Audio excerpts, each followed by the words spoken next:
So in this video I'm going to be going over how to use this ring stretcher and reducer to, well, size up and size down your rings. So let's get started.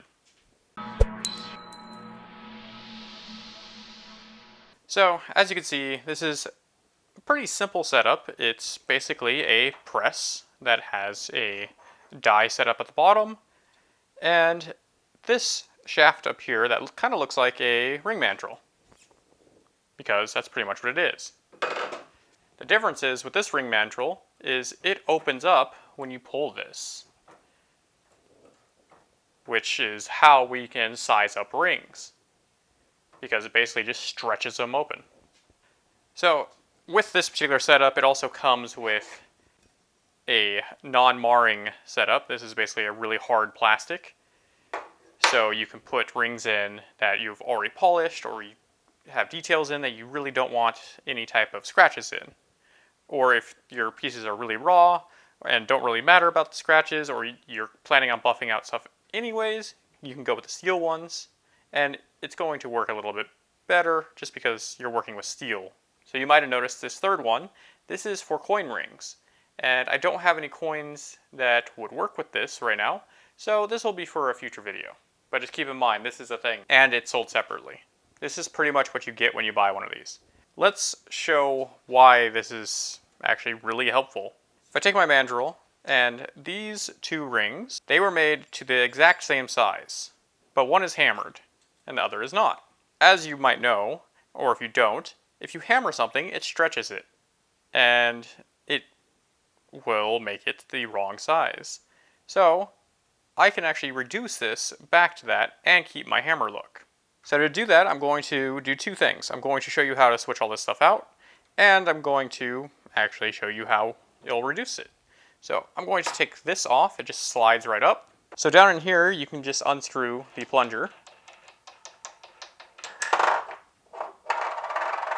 and switch it out for the other one. So we can just take our other piece and put it on there like so. Now we need to find which one of these holes will fit our ring. And of course, the bigger ones will fit it, but we need this ring to stick up. So that looks like it's going to be the closest one. So we're going to put it over here, and I'm just going to pull the lever down, and then flip this over, and then move one down, and do it again. And honestly, that didn't look like it really did anything. It doesn't feel too much different. And visually, I can't really tell. But if I take my mandrel, it stops at a little bit past a 7 now. And our other ring is just over the 7. So I can do that a little bit more and we would get the same exact size, even though you hammered this whole thing and you still have your nice hammer texture on here. But if you're not getting the results you're wanting using this one, you're going to have to switch over to the metal setup. So I'm going to switch over to the metal one and show how that works. It's pretty much the same, besides it's a little more aggressive, if that makes sense. It kind of pushes everything together quicker. But the drawback is it leaves marks.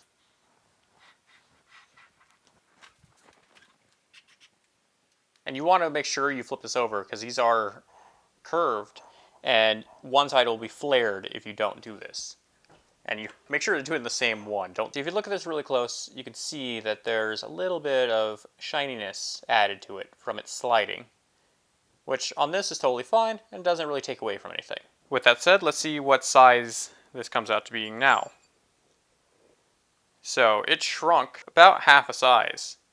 And that's the difference between using the metal one versus the plastic, is the metal one will force this down in size very fast. So we need this to be a little bit bigger now, and we can use the stretcher for that. Just put it on there like so. Pull the lever forward, which will close all this in, and just press on it. And then flip it over and press on it again. Same thing, because this is tapered, it will leave a taper. And now it's back to around a 7. So as you can see, you're going to have to get a feel for all this, of how much you need to move to scale things up or down.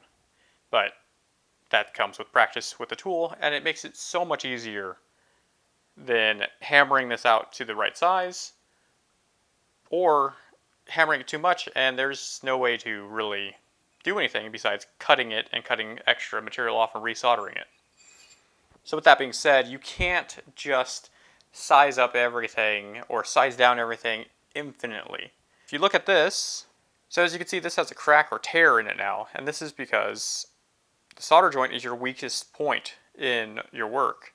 And if you keep stretching this and stretching this, it's putting a bunch of stress on that joint. And eventually it will break.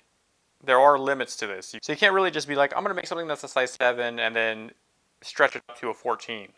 It's not going to work out for you. Also, with rings like this, you can see that there's a line in the middle of it now. Even on the other one, there's this weird line here. It's because I stretched and reduced these a bunch of times. And it starts to fold over this piece here, because this will actually start to curve in. So let me reduce this real quick and show you.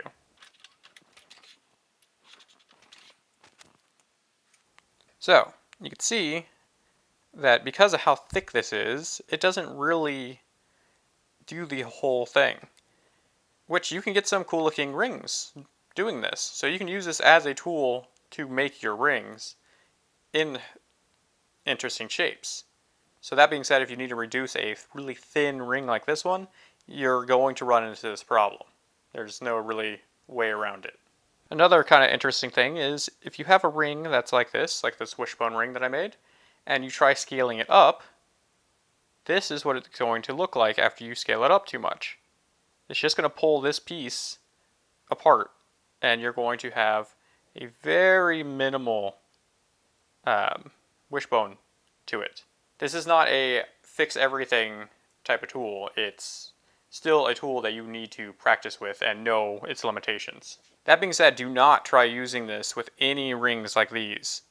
So if you have an inlay ring, do not try to resize this. Scaling up or down will crack and destroy all of the inlay that's inside of here. If you have anything with a gypsy setting or flush settings, don't do this, because you're going to either crack your stones from all the pressure, or you're just going to make them all loose and they're going to fall out and it's going to stretch the holes and you just ruined it.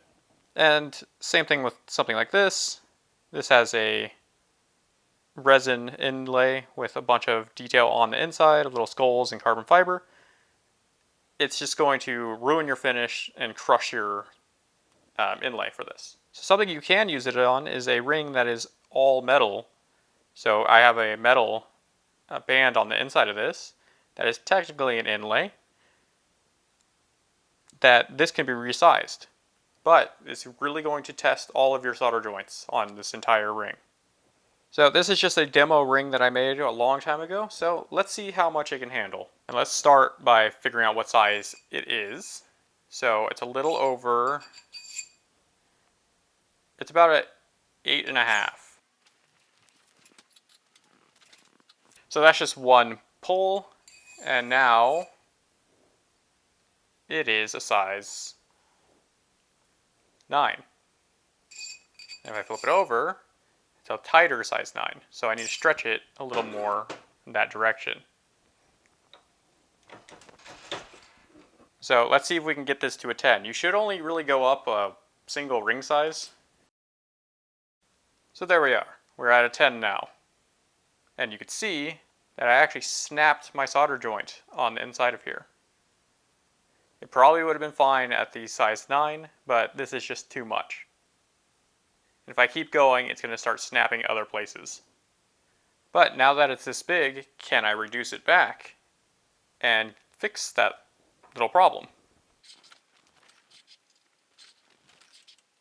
So by reducing it, it took it all the way back to a size 8. But now we have a new problem. If you look at it, the inside part is now sticking out. But my solder joint has been pushed back together. So technically, yes, you could size something like this up, and if you do ruin it, you can downsize it again, but you're going to end up with something that's a little off. I'm going to show this ring for an example that you can curve this and give it a whole new look instead of just being a flat ring like this.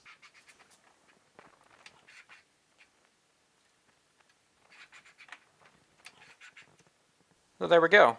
It is now rounded, and it still has all the mountains and stuff in it that I had before. So you can make new rings or new looks, like I was saying. And if it's not quite the size you need, you could always just stretch it out.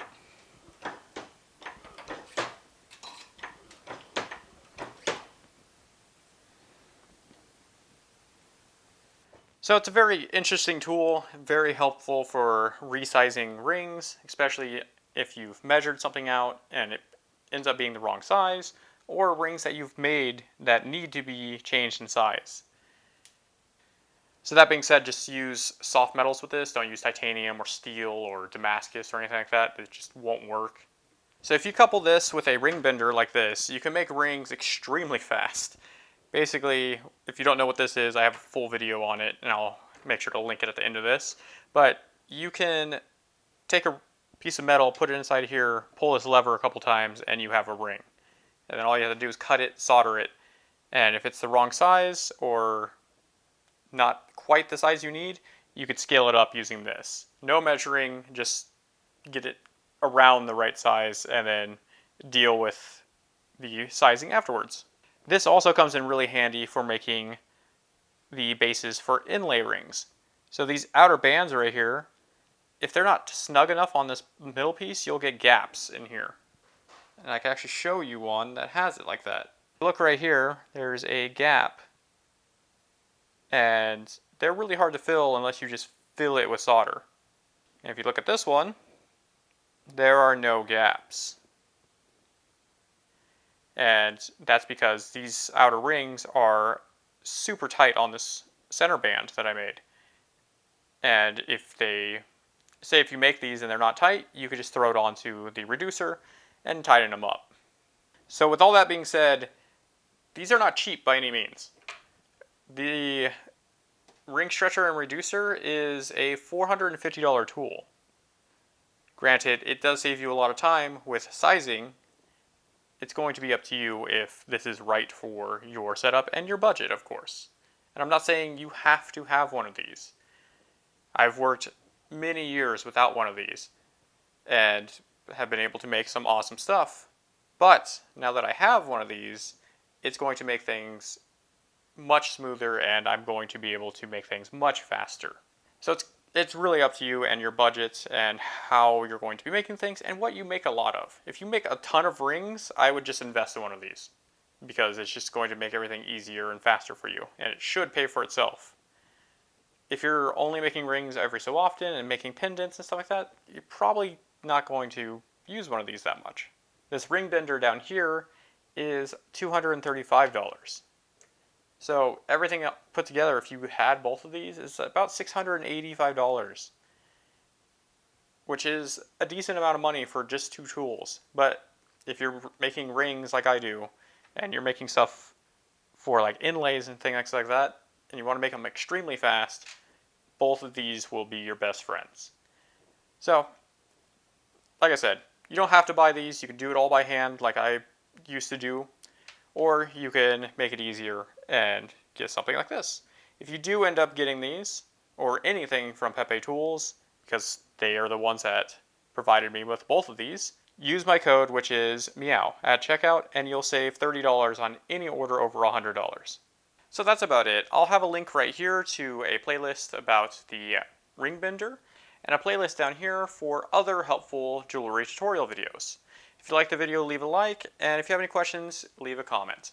Other than that, I'll see you guys next time. Bye.